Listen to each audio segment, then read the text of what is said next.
지난 복음의 18장 9절에서 14절 말씀입니다. 주님께서 여러분과 함께 또한 사제의 영과 함께 루카가 전한 거룩한 복음입니다. 주님 영광 받으소서. 그때 예수님께서는 스스로 의롭다고 자신하며 다른 사람들을 업신여기는 자들에게 이 비유를 말씀하셨다. 두 사람이 기도하러 성전에 올라갔다. 한 사람은 바리사이였고 다른 사람은 세리였다. 바리사이는 꼿꼿이 서서 혼잣말로 이렇게 기도하였다.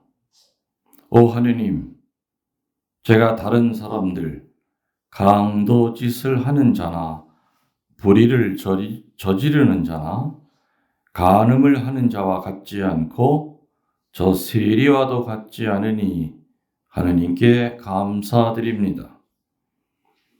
저는 일주일에 2번 단식하고 모든 소득의 11조를 바칩니다. 그러나 세리는 멀찍이 서서 하늘을 향하여 눈을 들 엄두도 내지 못하고 가슴을 치며 말하였다. 오 하느님, 이 죄인을 불쌍히 여겨 주십시오. 내가 너희에게 말한다. 그 바리사이가 아니라 이 세리가 의롭게 되어 집으로 들어갔다. 누구든지 자신을 높이는 이는 낮아지고 자신을 낮추는 이는 높아질 것이다. 주님의 말씀입니다. 그리스도님 참여합니다. 참 예수님, 주님의 이름으로 평화를 빕니다. 아멘. 오늘은 경남방이 미사에 참석하고 있는데 또 틈새 공략으로 대구 경북방이 또 치고 들어와서 거의 반 정도, 거기 또 그냥 또 예고 없이 오는 분도 앉아 있는 것 같고, 아무튼 예약되지 않아서 앉아있던 경남방 외에 앉아있던 중요한 것은 이곳은 하느님이 불러주셔야만 올 수 있는 장소라는 거죠. 네가 뭡니까? 아멘 하셔야죠. 참 초등학생, 유치원 학생들 같아.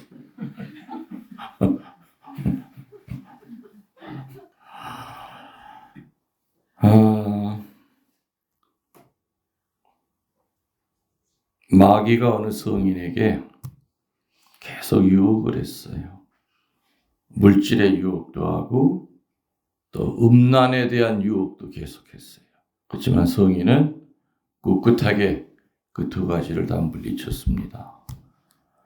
그러면서 성인은 그 성인에게 마귀는 칭찬을 하기 시작했어요. 정말 훌륭하십니다. 어떻게 그렇게 그 유혹을 다 물리칠 수 있냐고. 그러면서 뭐라 그랬냐? 당신의 스승이 그런 말 하셨지 않냐? 나중에는 양과 염소를 오른쪽 왼쪽에 갈라놓듯이 선인과 악인을 그렇게 가를 것이다. 성인은 당연히 오른쪽, 양쪽의 무리에 속하시겠죠? 그랬어요. 마귀가 그 성인에게. 그러니까 그 얘기를 듣고 당연하죠? 이렇게 얘기를 안 했죠. 저는요, 그 자리에 들어갈 자격이 없습니다. 저는 죄인입니다. 그 소리에 이제 마귀는, 이 사람은 도저히 내가 유혹해서 넘어갈 사람이 아니구나. 마귀가 물러쓴 것은 돈을 가지고 유혹해서 이기는 걸 보고 물러쓴 게 아니고요. 음란 유혹에서 이기는 그 모습을 보고 물러쓴 게 아니었죠. 마귀는 그때까지도 포기 안 했어요. 뭐 가지고? 저 인간이 얼마나 겸손한 인간이냐. 마귀를 이기는 것은 겸손이에요. 이 성인은 저는 양쪽에 속해 있는 사람이 아니에요. 저는 죄인입니다. 그 소리를 듣고 나서야 마귀는 양손 양팔을 들고 그 성인에게서 떠나갔다는 얘기예요. 그렇죠? 오늘 복음의 핵심이 그거죠. 그죠?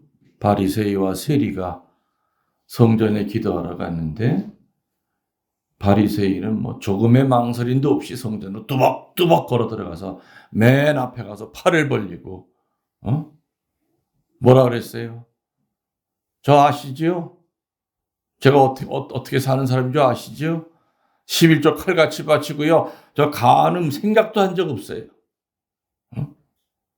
이것저것 자랑만 늘어나.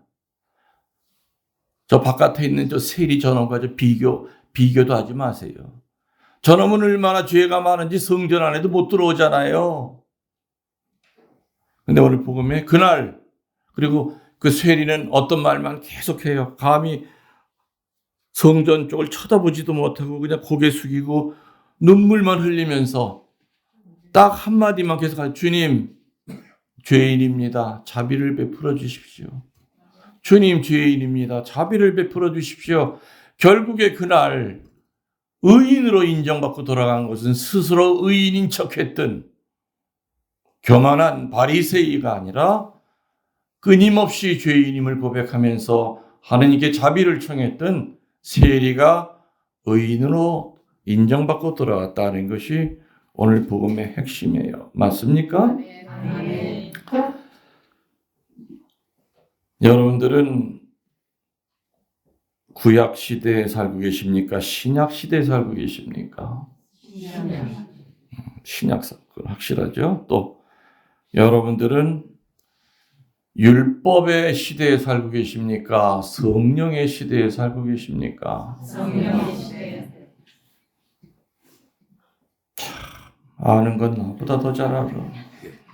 내 모르면은 내가 참 나보다 다 선생이야.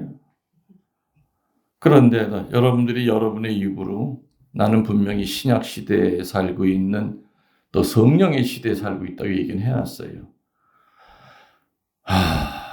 근데 문제는 입으로는 신약 시대에 살고 있고 뭐 성령 어쩌고 저쩌고 입만 열면 거룩한 말 하는데 살아가는 꼬라지들을 보면은 어쩌면 그렇게 철저하게 바리새이처럼 구약의 인간처럼 말만 열면 성령 찾고 있지만 살아가는 모습을 보면 어떻게 그렇게 수도 없이 율법을 지 스스로 만들어가지고 하느님도 죄고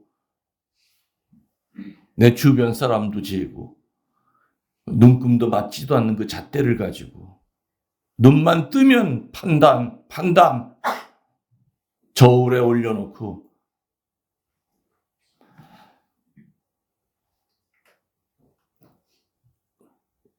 구약의 인간처럼 율법의 인간처럼 살아가는 사람들의 많은 특징 중에 하나가 오늘 복음에서 예수님께서 구구절절히 강조하고 계시는 스스로 의인인 것처럼 착각한 사람들이라는 겁니다. 아멘. 아멘. 교회는 분명 죄인들만 들어올 수 있습니다. 미사를 집전하는 사제도 죄인 중에 죄인이요. 여기 앉아있는 여러분들도 죄인이 지금도 안 늦었습니다. 본인이 의인이라고 생각하시는 분들은 조용히 일어나서 신발 신고 집으로 가시면 됩니다. 여기는 죄인들만 들어올 수 있는 공간이지 나는 저 사람과는 달라. 오늘 바리새이처럼 나는 교회 가르침 나 어긴 거 하나도 없어. 성사생활 잘했고 11조 바치고 있고 남 모르게 봉사도 잘하고 있고 마귀는요 내가 하기 싫은 거 가지고 나를 교만하게 만드는 게 아니라 내가 현재 하고 있는 하느님의 일을 가지고 교만하게 만들어요. 무슨 얘기인지 이해되시죠? 하느님의 봉사하는 거 하느님이 원하시는 거잖아. 그죠? 하느님이 원하시는 걸 그걸 가지고 조금만 정신을 못 차리면 나도 모르게 마음이 마귀한테 뺏겨 있어. 봉사하고도 누가 날 알아줘야 되고. 근데 그전에는 그런 마음이 없었단 말이야. 처음 시작할 때는. 늘 봉사하면서도 늘 부족하다고 생각했고, 내가 혹시 이 일하는 거 누가 알까봐 걱정스러웠는데, 이제는 못 알아주면 기분이 나빠. 본당 신부님이 내가 이렇게 하는 거 알고 계실까? 그러니까 옆 사람 찔러가지고, 신부님이 나 이렇게 하는 거 알고 있을까? 그 얘기는 뭐야? 좀 전하라 그 뜻이지. 이렇게 이쁜 짓 하고 산다는 거. 하느님의 일을 가지고 항상 마귀는 나를 교만하게 만들어요. 유세 떨게 만들어. 영적 교만에 빠지게 만들어. 아까 예를 들었죠. 마귀가 결국에 그 성인에게 아이고 양손 다 들고 떠났던 거는 뭐예요? 겸손이에요. 돈의 유혹을 이긴 것도 아니고 음란 유혹을 이겨내는 그 모습을 보고 마귀가 포기한 것도 아니고 성인은 당신은 양쪽에 서 계시겠네요. 그랬더니 뭔 얘기시? 저는 죄인입니다. 저는 염소 쪽에 서 있을 거예요. 그 얘기를 듣고 진정 당신은 하느님의 사람이구나. 오늘 바리새이 입에서는 변명이 나왔어요, 안 나왔어요? 제가 이렇게요 율법을 못 지키는 이유가요, 저도 먹고 살기 바빠가지고 어쩌고 저쩌고, 저 세리 저 인간은 뭐 돈도 많고 저거 시간도 많으니까 뭐 얼마든지 기도하고 어쩌고. 바리새이는 변명 안 했죠? 그냥 죄인입니다. 자비를 베풀어 주세요. 저 죄인입니다. 이 거룩한 성전에 저 발도 디딜 자격도 없는 죄인입니다. 성전 안에 들어오지도 못했어요. 그 모습을 보고 세리는, 바리새인은 저거 봐, 저거. 얼마나 사는 게 개판이길래 저런 인간이랑 나랑은 차원이 달라요. 당연히 저는 축복받을 자격이 있어요.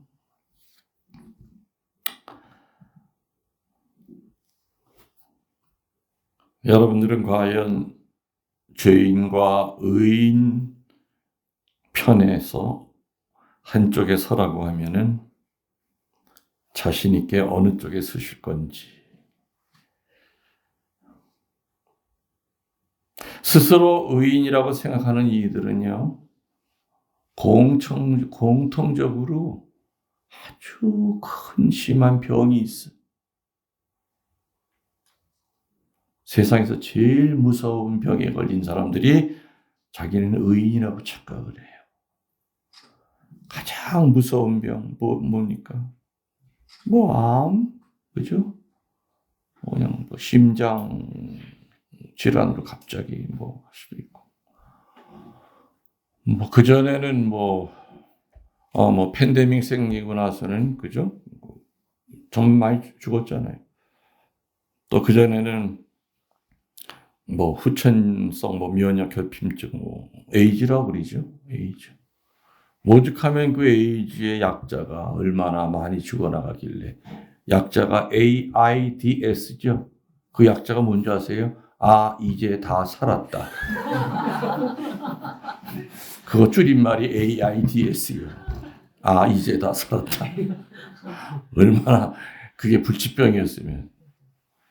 에이즈보다도 무섭고 암보다도 무섭고, 세상에 어떤 그런 병들은 60만 죽일 수 있어요. 그죠? 그렇지만 암에 걸렸다고 해서 영원까지 죽는 건 아니에요.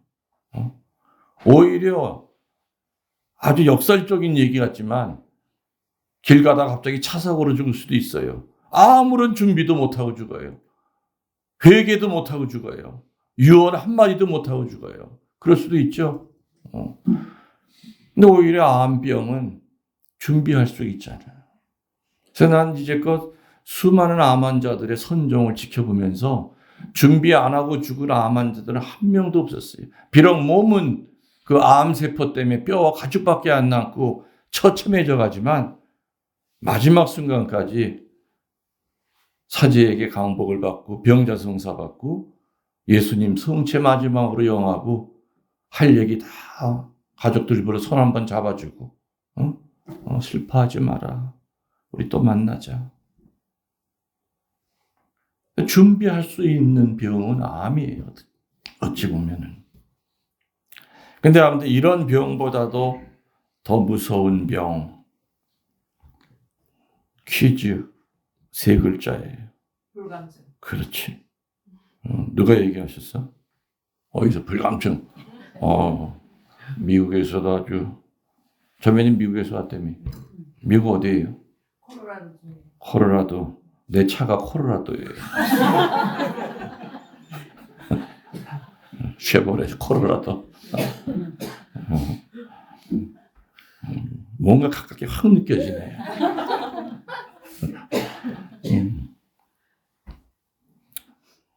미국에서는 많이 듣게 되죠? 네. 교포들. 그래도 이 유튜브가 저 하는 일을 보면 정말 큰 일을 많이 해요. 그거 정말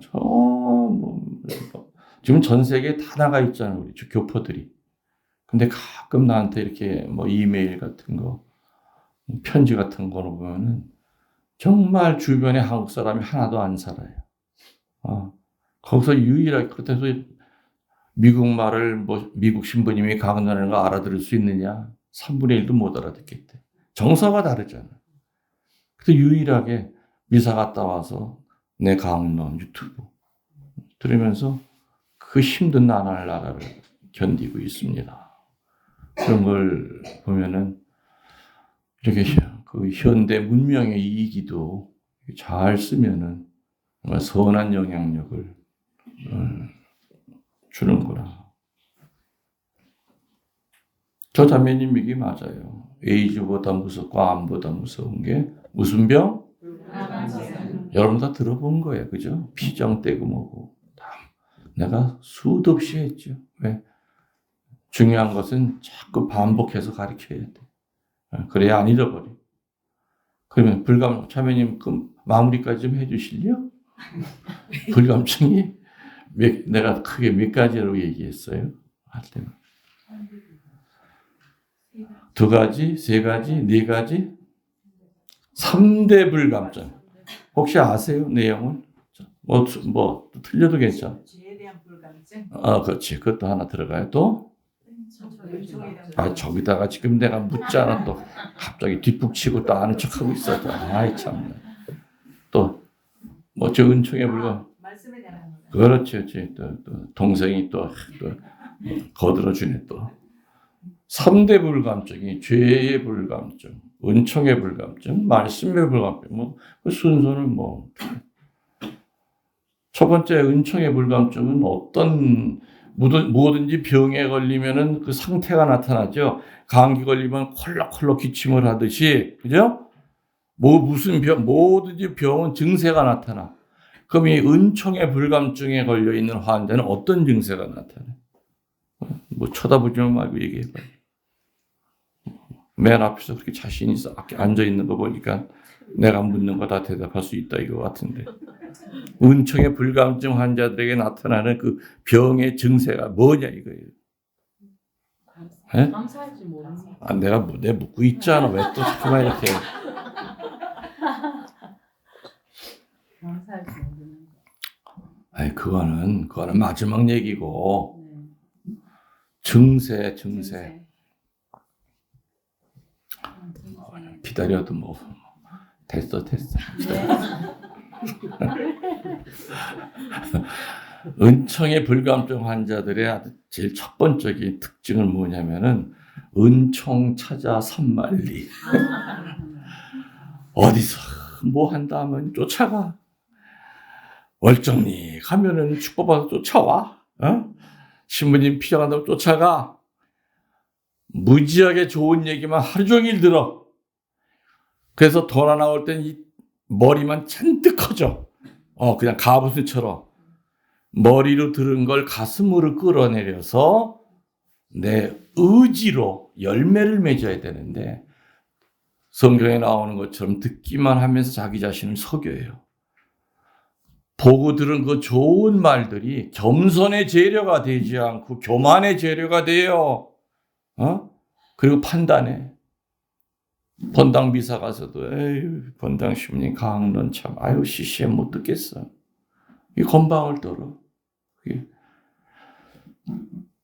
이 말씀의 은총의 불감증 환자들은 찾아다녀요.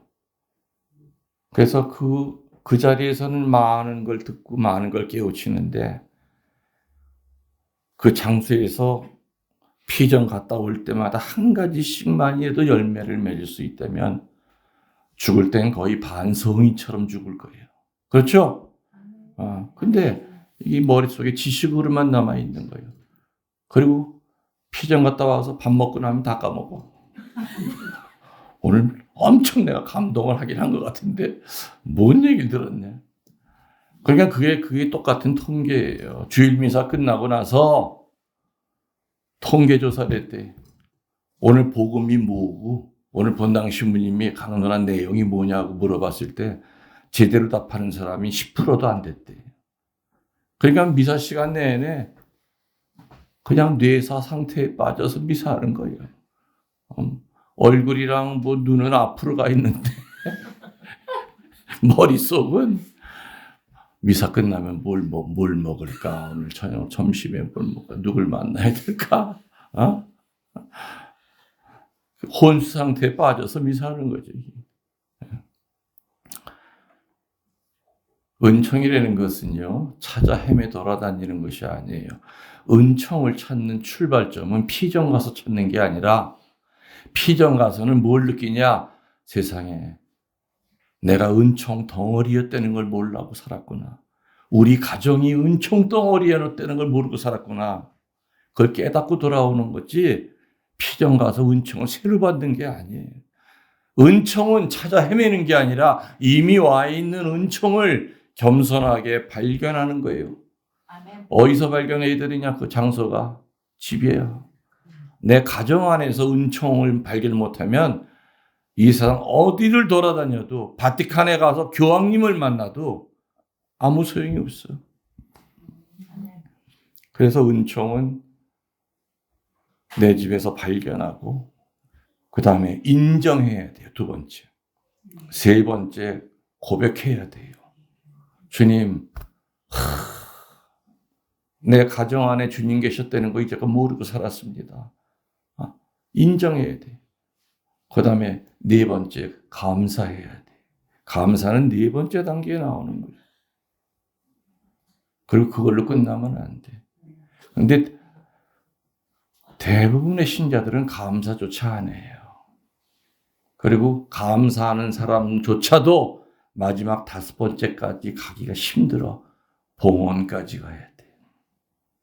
주님께서 나병 환자에게 치유시킨 다음에 네 몸이 낫다는 걸 사제에게 보이고 모세가 일러준 대로 예물을 드려라 그랬잖아요. 그 예물이 봉헌이에요. 하나님 땡큐 하고 입만 딱 닦아. 그거 가지고 안 돼. 뭐든지 표현해야 되잖아요. 그죠? 세상 만물은 하나님에게 표현해. 감도 익으면은 노랗게 표현하고 벼도 익으면은 그죠? 고개를 숙이고 고추도 익으면 빨갛게. 세상 모든 것은 하느님에게 다 표현하고 살아가는데 인간만 그냥 입 싹 닦고 화장실 갈 때랑 나올 때가 달라. 주님, 아우, 저 살려주세요. 이것만 해결이 되면 제가 어떡할게요? 여러분 이제껏 살면서 하느님한테 부도수표 쓴 거 몇 장이나 되는지 한번 뒤돌아보라 이거예요. 있죠? 예. 아주 자신 있게 이해하고 있네. 얼마나 망쳤네. 저렇게 자신 있을 수가 있을까? 그래서 은총의 불감증은 찾아다니는 것이 아니라 이미 와 있는 은총을 발견하는 게 은총이에요. 아멘. 여러분들이 피정하면서 신부님 강론을 듣고 세상에 내 남편 그놈이 그게 왼수 덩어리가 아니라 신부님 강론 듣고 보니 그게 은총 덩어리였구나. 내 저 인간 아니었으면 내가 성당 나갈 생각도 없었고 이렇게 피노는 묵주기도 할 리도 없어. 개 모임에만 시커 돌아다녔지. 나한테 고통 줬던 내 아들이 저게 은총 덩어리였구나. 그나마 내가 요 정도라도 신앙생활 할 수 있는 그 힘이 아들을 통해서 온 거구나. 가정 안에서 은총을 발견 못하면 어디를 가도 은총 발견 못해요. 순서에 따라서 인정해야 된다. 발견해야 된다. 그 다음에 인정해야 된다. 세 번째, 고백해야 된다. 네 번째, 감사해야 된다. 마지막으로, 그렇죠. 감사 예물 봉헌해야죠. 봉헌해야 된다. 그 감사 예물을 뭐 굳이 뭐 성당 제대에만 노래는 얘기가 아니에요. 내 주변에 힘들고 어려운 사람이 있으면 왼손이 모르는 오른손이 모르게 그 사람 도와줄 수 있잖아. 그것도 봉헌이에요. 네? 뭐 봉투에 집어넣어서 신부님 드리는 그 얘기가 아니에요. 무슨 얘기 아셨죠? 네. 이 은총의 불감증 환자들의 특징은 그런 것이다. 그냥 은총을 자꾸 찾아만 다니는데 이미 와 있는 은총을 인정을 안 하려고 그래요. 발견도 못 해요. 두 번째, 그 다음에 뭐 죄의 불감증. 죄의 불감증이 오늘 복음에 나오는 바리새이 같은 사람들이죠. 죄를 짓고도 죄가 아니라고 생각해요.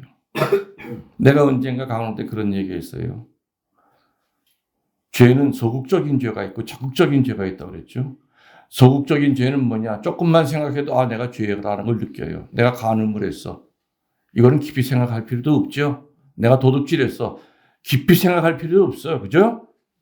소극적으로 잠깐만 생각해도 죄라는 걸 알아요. 근데 적극적인 죄, 적극적인 회개거리는 뭐냐? 죄가 아닌 것 같아요.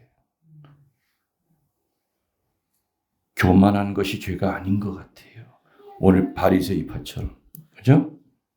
정말 깊이 묵상하지 않으면 세상에 이게 이렇게 더러운 덩어리였는데 내가 이거를 죄가 아닌 걸로 이제껏 알고 살았구나. 구약과 신약에서는 죄에 대한 여러 가지 얘기가 많이 나옵니다. 그렇지만은 뭐 적극적인 회개거리도 뭐 깊이 하면은 나와요. 강론 통해서도 계속 신부님들이 그죠? 이런 거 죄다. 무관심도 큰 죄다. 이렇게 무관심이 죄야? 그런 걸 깨우칠 수 있는데 우리 신자들이 모르는 거 하나가 뭐 있어. 한번 내 얘기한 적이 있어요. 마땅히 되어야 할 자기 자신이 안 됐을 때 그것도 죄예요. 사제는 마땅히 사제다워야 되잖아. 근데 사제답지 않을 때 그게 죄예요. 이해가 되세요? 마땅히 되어져야 할 그 모습으로 살지 않았을 때 그게 죄라는 거예요. 넓은 의미에서. 남편이요, 아버지로서 살아야 될 그 모습이 있잖아요. 그럼 그렇게 안 살아. 그게 죄라는 거예요. 신자로서 살아야 될 어떤 그 모습이 있죠. 근데 그 모습을 세상 사람들은 나를 보고 그 모습을 못 보고 살아. 성당 나가는 쟤나 우리나 똑같네. 뭐 다를 게 없어. 마땅히 되어져야 할 그 모습대로 살지 않았을 때 그것이 사실은 큰 죄라는 거죠. 그래서 우리는 그 모습을 목표로 살아야 돼요. 저도 길을 쓰고 43년 동안, 그죠? 아마 관 속에 뚜껑이 닫힐 때까지도 사제가 되어 가는 과정이에요. 신부되는 순간에 완벽한 사제가 아니에요. 아마 이렇게 은퇴까지 한 사제가 이런 말하면 젊은 신부들은 되게 기운이 빠질 수도 있어요. 세상에 저런 신부님이 저런 얘기를 하는데, 야, 정말 어떻게 살아야 되나. 근데 다 살게 돼 있고, 중요한 것은 목표만 놓치지 않으면은 궤도를 이탈하지 않는다는 얘기죠. 아멘. 궤도를. 탈선하지 않는다 그 얘기예요. 내가 이렇게 살아야 되겠다. 적어도 목표는 있잖아요. 그죠? 그래서 죄의 불감증이라고 하는 것은 뭐 소극적인 회개거리, 적극적인 회개거리 이런 것들도 못 느낄 때 불감증이지만은 지금 얘기한 대로 정말 넓은 의미에서 우리들이 생각하지 않는 게 뭐냐면은 마땅히 되어져야 할 내 모습대로 안 살고 있을 때 그 죄라는 거죠. 그게 바로 고해성사 성철거리라는 얘기죠. 이해되십니까? 네. 아멘. 마지막으로 이제 하나 남았죠? 무슨 불감증? 말씀의 불감증. 말씀의 불감증은 크게 나누어서 이제 극과 극이에요. 이쪽에 있는 이 말씀의 불감증 환자는 그냥 전통적으로 아예 말씀 근처를 가지라는, 죽을 때까지 성경 한 번도 안 읽어보고 죽어. 자기가 있는 본당에서 살아있는 동안에 피정이 수백 번 있었는데도 한 번도 간 적 없어요. 전형적인 말씀을 멀리하는 이런 사람들이 또 말씀의 불감증과 동시에 또 반대편에도 있어요. 이 사람들은 너무너무 말씀을 가까이 하고 살아. 얘기 들어보면 정말 유식해. 성경을 수십 번 읽었고 필사도 몇 번씩 했어. 아는 것도 많아. 근데 문제는 뭐냐?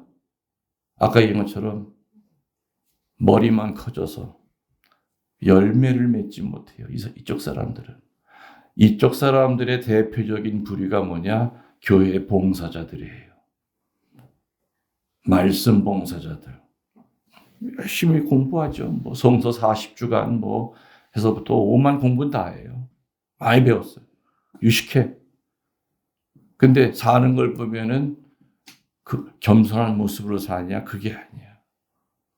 온 놈의 가시가 숭숭 나가지고 그 사람 곁에만 가면 사람들이 상처를 받아. 찬바람이 쌩쌩 나고. 이런 사람들은 항상 판단을 끊임없이 해요. 이쪽에 있는 이 불감증 환자들은. 그래서 말씀의 불감증이라고 하는 건 양쪽으로 나눠지는 겁니다. 아셨죠? 여러분들은 어디 쪽에 속해요? 내가 볼 때는 이것도 아니고 이것도 아니고 그냥 중간. 여기처럼 뭐 그냥 성경을 뜨겁게 읽기라 하냐. 물론 그러신 분들도 있겠죠.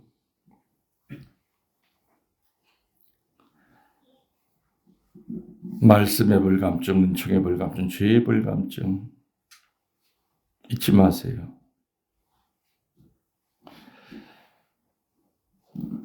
근데 이 불감증에 걸린 사람들은 이 세 가지라고 그랬죠? 여러분들 감기의 원인이 뭐예요? 세균이에요? 바이러스예요? 바이러스. 우리 입에 물집 생기는 것도 바이러스예요? 뭐예요? 바이러스죠? 모든 병은 병을 만드는 원인이 있죠. 그럼 이 불감증이라고 하는 이 영적인 이 병, 이 세 가지의 병을 만드는 그 원인이 있어요. 그 원인이 뭔지 압니까? 비교의 대상을 잘못 정했기 때문에 그래요. 비교의 대상. 냉담하고 있는 남편과 비교하면 주일 지키는 내가 훨씬 더 의인 쪽에 속해 있는 것처럼 착각을 해요. 맞죠?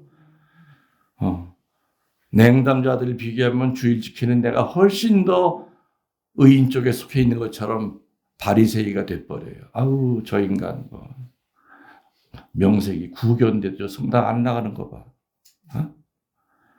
세상에 집안에 순교자도 있대. 근데 뭐야 다 냉담자잖아. 그런 거 비하면 나는 뭐 비교의 대상을 사람에다가 비교의 대상을 뒀을 때는 불감증에 걸려요. 사람 중심의 신앙생활하는 사람이 이런 데 속해요. 자기보다 영성적으로 나은 사람을 본받기보다는 시기 질투해요. 자기보다 영성적으로 못난 사람을 볼 때는 그 사람을 보면서 교만을 키워요.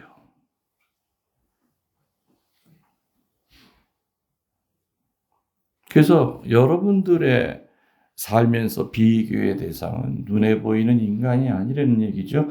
여러분 가슴속에 사람을 꼭 담고 살면은요, 죽을 때까지 상처로부터 헤어나지를 못해요.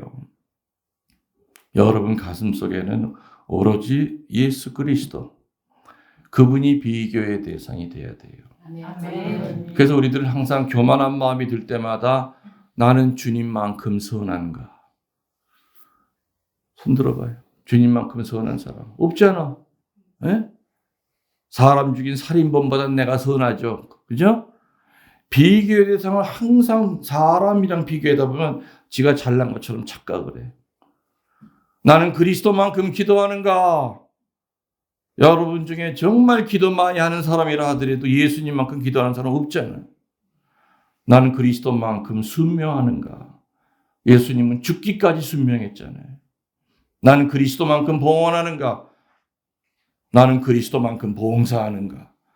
모든 비교의 대상을 예수님을 갖다 둘 때는 우리는 교만이라는 게 나올 수가 없어요. 음에 기주고 주님 저는 죄인입니다.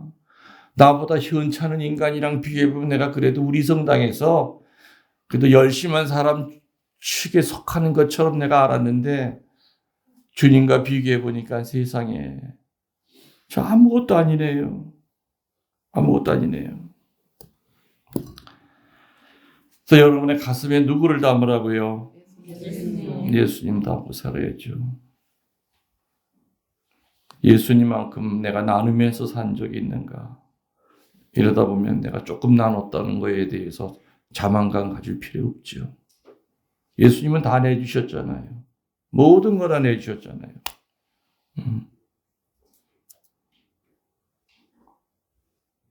오늘 성경 구절 하나 선물로 드립니다. 필립보서 1장 21절. 외우세요. 복잡한 것도 딱 한 줄이에요. 어디라고요? 1장 21절. 어디? 필립보서 1장 21절. 따라하세요. 나에게는 그리스도가 생의 전부입니다. 생의 전부입니다. 해보세요. 시작. 나에게는 그리스도가 생의 전부입니다. 그게 어디 나온다고요? 필립보서 4장 21절. 여러분이 흔들리고 세상에 흔들리고 여러분 마음에 흔들리고 인간 때문에 흔들릴 때마다 오늘 알려준 필립보서 1장 21절 나에게는 그리스도가 생의 전부입니다. 그 외에는 쓰레기처럼 여긴다고 그 다음에 말이 연결이 돼요. 나에게는 그리스도가 생의 전부입니다. 예수님 가슴 한가득 첫째 자리에 두고 살다 보면은 그 에이즈보다도 무섭고 암보다도 무서운 불감증으로부터 자유로워질 수가 있죠. 그러면서 우리는 아까 얘기한 마귀가 손발 들고 도망쳤던 그 성인을 닮아갈 수 있을 거예요. 아멘. 그래서 마귀는 물론 돈 가지고 유혹할 때도 있고, 그죠? 음란 가지고 유혹할 때도 별의별 걸 다 가지고 유혹할 수 있는데 마귀가 가장 즐겨 쓰는 것은 너 최고야. 너 성인 같아. 너 잘났어. 거기에 넘어간다는 거예요. 오늘 제단 앞에 나와서 죄인인지도 모르고 의인인 척했던 이 교만한 바리새이가 아니라 끊임없이 주님께 자비를 베풀면서 죄인임을 고백하는 이 세리가 되도록 우리 열심히 노력합시다. 아멘. 우리 신앙을 고백하겠습니다. 전능하신 천주 성부 천지의 창조주를 저는 믿나이다.